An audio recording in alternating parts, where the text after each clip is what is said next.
আমাদের কাছে কিছু লিস্ট অফ ডেটা আছে যেখানে কিছু ফ্রুটস এবং ভেজিটেবল আছে। সো আমরা চাই ফ্রুটস এবং ভেজিটেবলগুলোকে গ্রুপ বাই করতে, যেমন আপনারা এখানে আউটপুটের এক্সাম্পলটা দেখতে পাচ্ছেন। সো এর জন্য আমরা যেটা করব, আমরা প্রথমে একটি গ্রুপ নামের এমটি ডিকশনারি নিব এবং সেখানে ডেটার থেকে কি এবং ভ্যালুগুলোকে আলাদা করে নেব এবং গ্রুপের ভিতরে চেক করব যে আমার এই কিগুলো এই গ্রুপের ভিতরে আছে কিনা। যদি না থাকে তাহলে আমরা একটি এমটি অ্যারে অ্যাসাইন করে নিব এবং পরবর্তীতে ওই অ্যারের ভিতরে আমরা ভ্যালুগুলোকে সেট করব। সো এখন যদি আমি এই কোডটাকে রান করি তাহলে আমরা দেখতে পাচ্ছি আমার যেরকম আউটপুট ছিল এক্স্যাক্ট সেম আউটপুট আছে ফ্রুটস এবং ভেজিটেবল।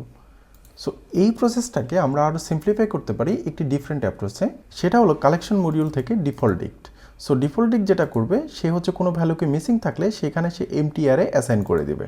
ওকে, সো আমরা যদি এখন পুনরায় কোডটাকে রান করি তাহলে আমরা এখানে কোনো কি চেক না করা ছাড়াও আমরা আমাদের ভ্যালুগুলোকে সঠিকভাবে অ্যাসাইন করতে পেরেছি এবং আমাদের যেই লিস্ট অফ ডেটা সেটাও গ্রুপ করতে পেরেছি।